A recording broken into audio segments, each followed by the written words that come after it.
Good afternoon, ladies and gentlemen. Welcome to this edition of Interview here on DBS Television. We are receiving in our studios a traditional doctor, a traditional practitioner, a researcher who would discuss with us this afternoon on issues concerning health. At one point in history in this country, the question of HIV/AIDS was a nightmare for many. History has it that practically everybody was either affected or was either touched by this the arm of this disease called HIV/AIDS. It was an issue that everyone could not dare to approach. We have passed that period, and now we are talking at a time when statistics indicate that HIV/AIDS is a disease that is treatable. Cameroonians have demonstrated that it can be treated in this country. That is what we are discussing in this edition of Interview with Dr. Yuwun Elizabeth.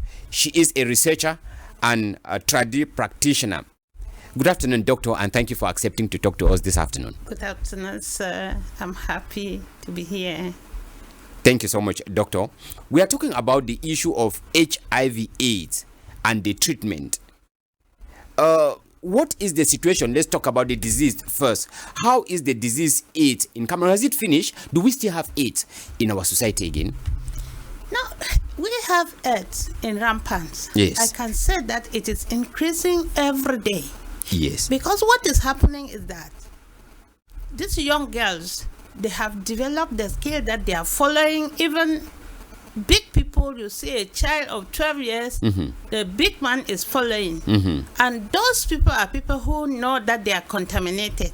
Yes. They make sure that they look for little girls to use them so that they can spread it. So when they are growing, a man will look at a beautiful girl and will not know that is having a bacteria. He will just get married to.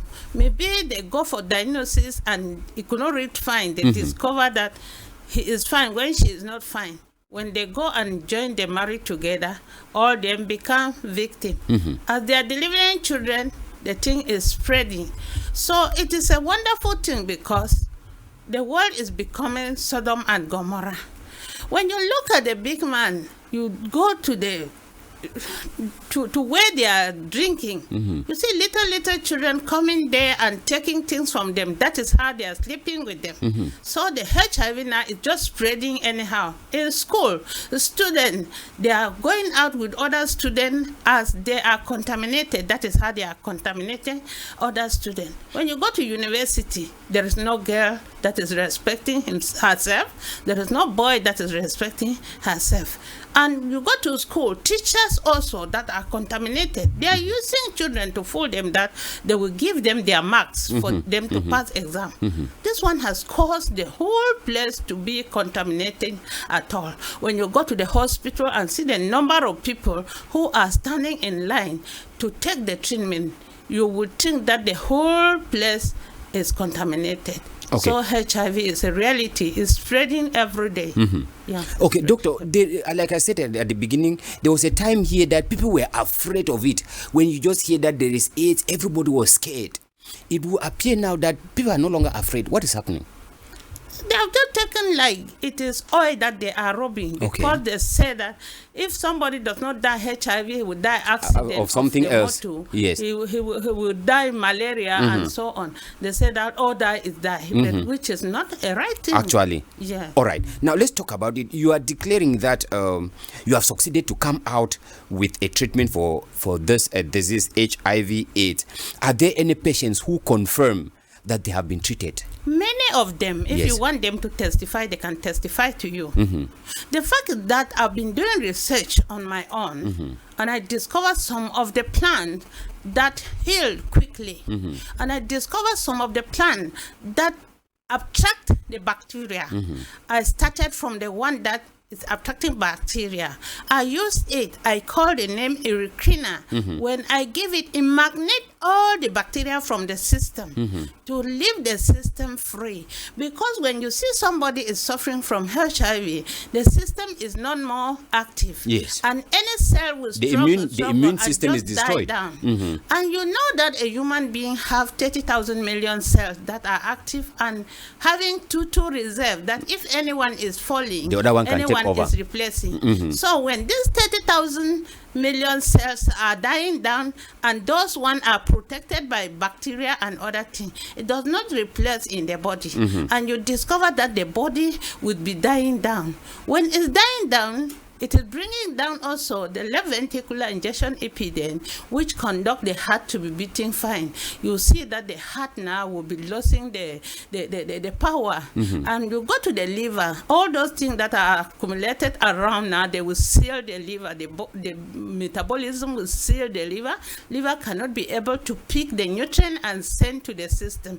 The system now becomes very weak. And when you are looking at the body, you see that the cells are below 15,000 millions, which is already positive. So that is the cause. I discovered that when I give that uretrina, it will purify the system and allow the system to be free.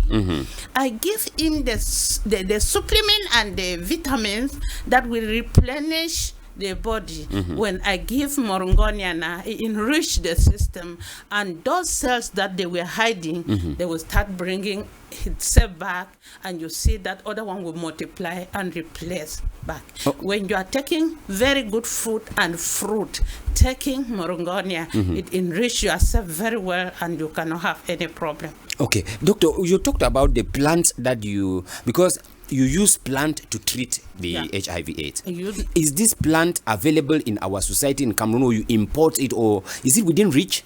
Yeah, it is within reach now, because when I had it from Israel, and when I had it, I make sure I had the seed.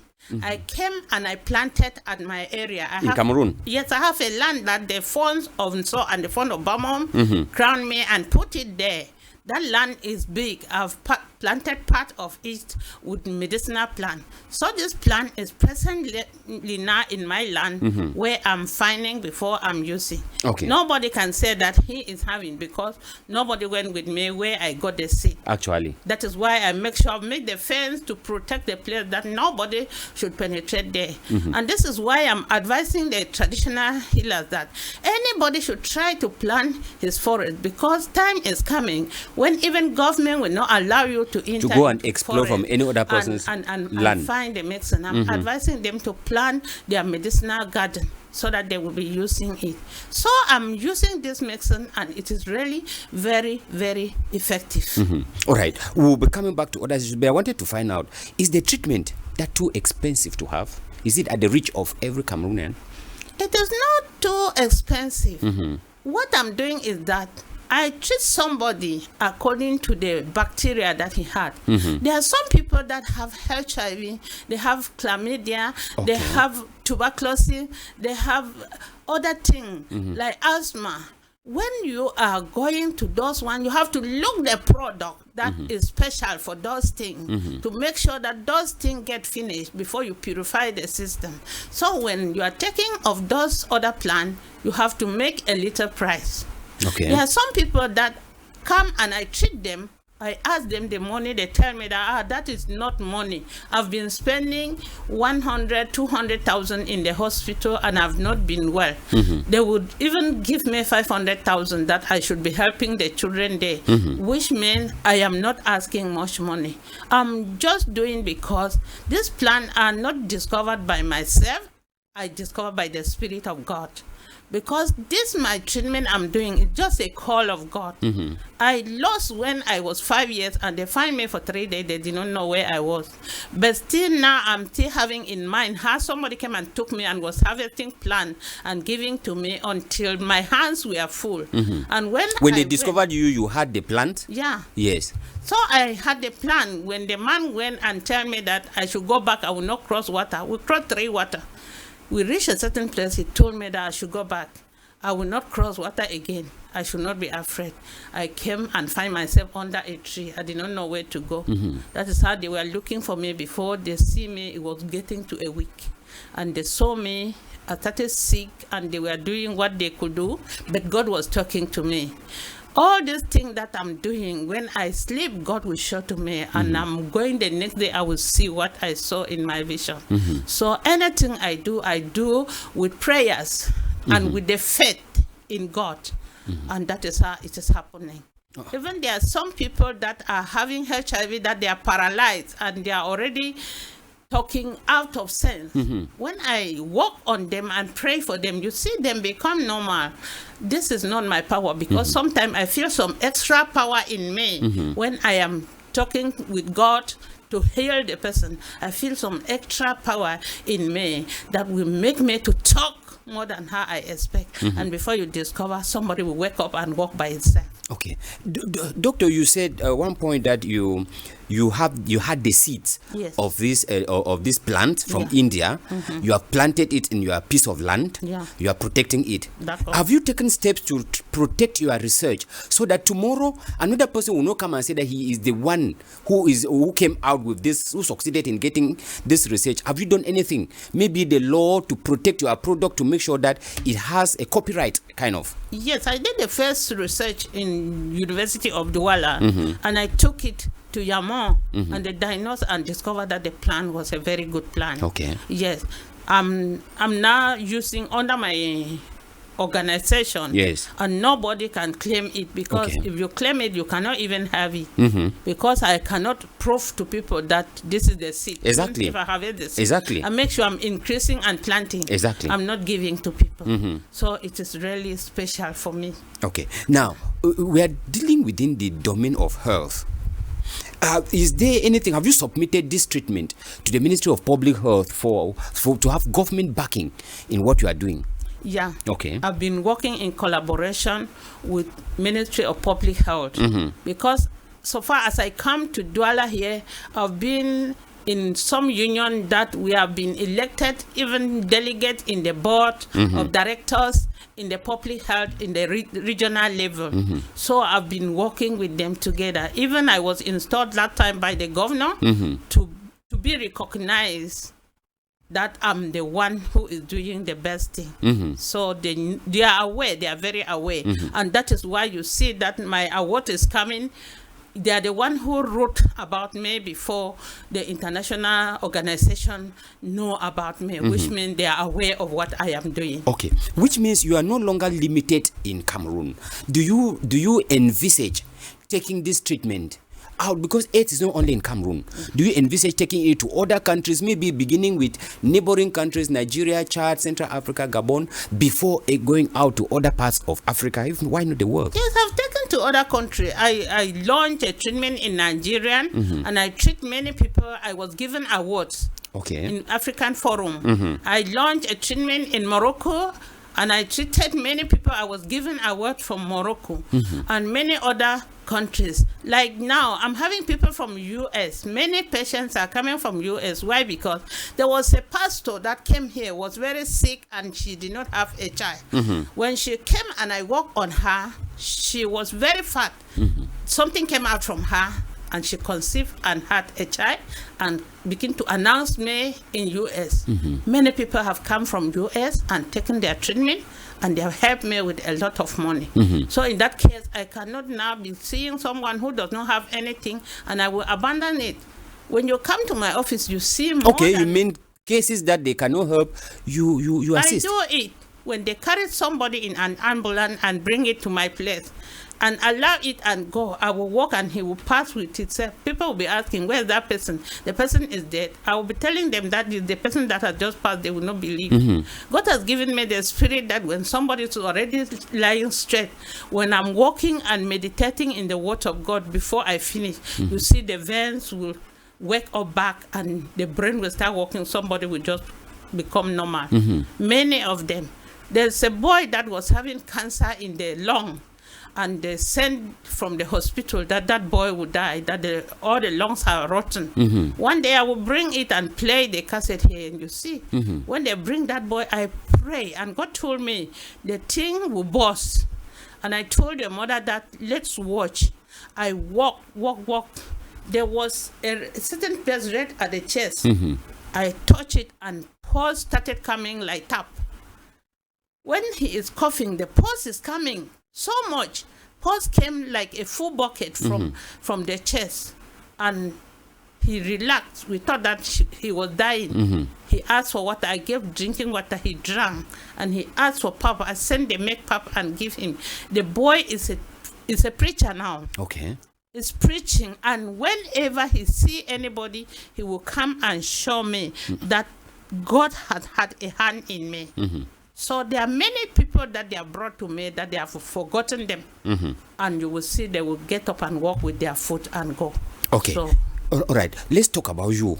Because besides being a researcher, a traditional practitioner, you are equally a philanthropist. You are equally a prophetess. yes. Correct. You take care of IDPs, vulnerable children, especially those who are running away from crisis-hit regions of the northwest and southwest regions. What has been your inspiration? What has been inspiring you, motivating you? My character I have is that I love everybody. And I don't like to see that somebody is suffering. I don't like to see any child and see that the child is less than my own child.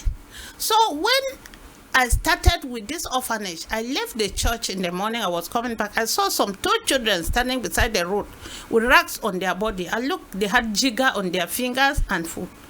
I told the woman I was coming with that, let me find out where these children have come from. These children does not have a parent. I want to see something. I took them. They went and showed where they were staying. I saw grave in front of the door. And I took them to the next compound. I said, I want to know what happened with these children that they abandoned them in the bush like this. Somebody said that their mother died of wish and anybody is afraid of taking the children. I took to the headquarters and asked. The headquarters said if I want to take, I should take. That's how I took those children. I worked for those children until I started believing that maybe it is something spiritually, but God told me that it is not something spiritually. If there was a bad thing, it ended at the mother. One day I was removing one jigger and the jigger entered my eye. I could not see place. I pray and the eye clear. I removed those jigger and those children get well. One day I sat and looked at them. I saw the joy that those children have. I saw the beauty that was in the girl on and the handsome that was in the boy. I rejoiced because if I allowed those children there, they could have died in that bush. I see the nature of God on those children. They attracted me to other children. One day they threw a child in Widikum that was a passenger. They said it's a devil. One grandma picked that child and bring it to me. The legs were already bent like this. I was walking, washing and crying to God with some leaves. The legs were threatening. And finally, within 1 week, that child was able to sit on the chair.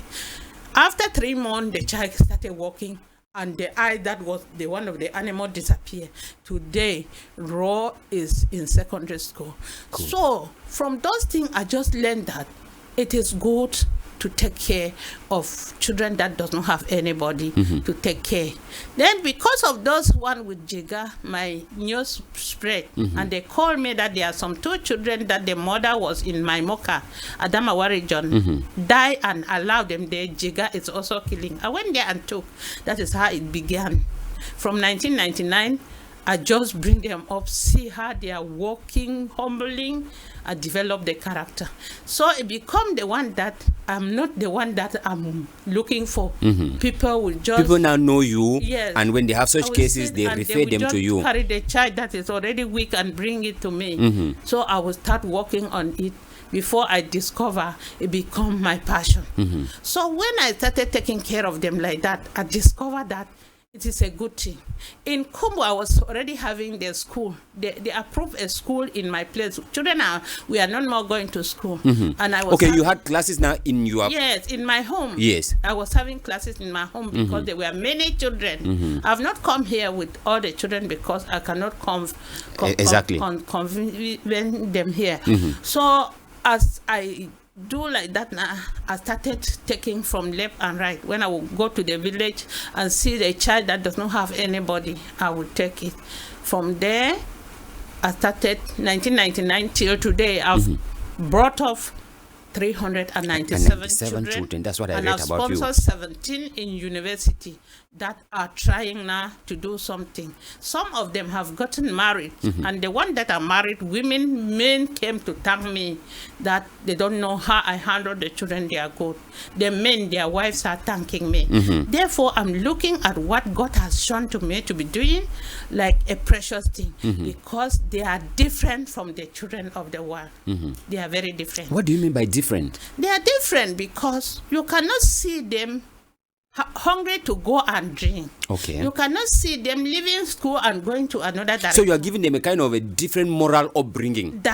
Yes. They concentrate on hard working, good behavior, humbleness, and love to one another. So they are quite different. Sometimes you see boys, you see them will make some kind of thing on their head. The children I brought, nobody has ever left the head to grow over high that they can make some kind of thing there. So when you call them, the boys are behaving the same like the girl. They are normal. So I'm saying that is another nature that if many people can develop in few years to come, we will have a good Cameroon, because many children will be of good character, and we will have a good society category of children that are good. So due to the women that are suffering also, these women come after they hear that I'm taking care of children. Some of them think that I had born money. When they had their problem, they come and tell me. I've moved behind some families that they just seize the kaku when their son die and drive the woman away. I've followed to judge case and take the children and give to the women to be managing so that they will not be frustrated. Some of the children, I help them. So, and now I'm having a big number of women that have helped them. I don't even know how I'm managing, that they are under my care. If I call them in the night, they are coming. If I call them in the daytime, they are coming. So I have that passion of taking care of every marginalized person. All right, Doctor, let's come back. 397 children. Yes. 17 trained right up to the university level. Yes. Do you have assistance from the state or from any other institution? How do you survive with them? I've never had any assistance.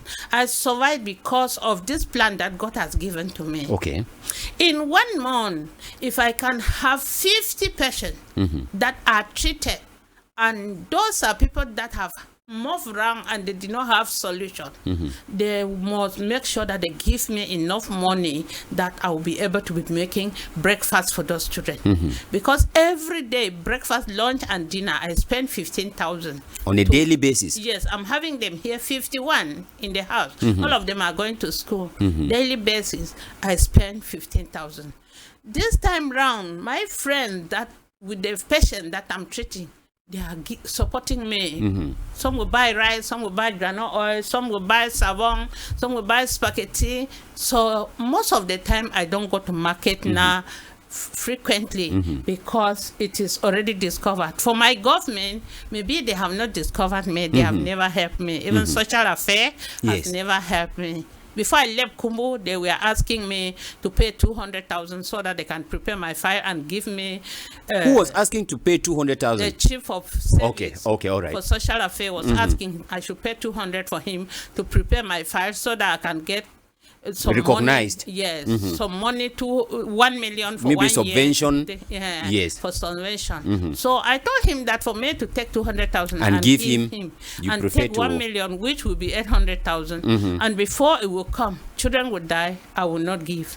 And that is how it ended in Kumbu. I came here, the same thing. The way they are working here is not like you follow in Bamenda. So till today, even when we were driven from the house that we were there in Bonamacano Day, I've been running to SDO, I've been running to mayor, that the children are in the veranda. Even the mayor came and see the children in the veranda, shed tears and left, and never ever asked whether we end up do what.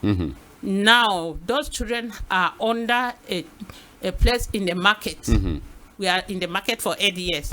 If I've been having some support, I could have had a house. I could have had an orphanage that I will also sleep there. But there is no support from anywhere. All right. We think that maybe this is an opportunity for those who are watching at us to also think of, because this is humanitarian action that you are carrying out, helping these children. I wanted to come back because our time is almost out to find out from you. 397 children who have passed through you, when they succeed,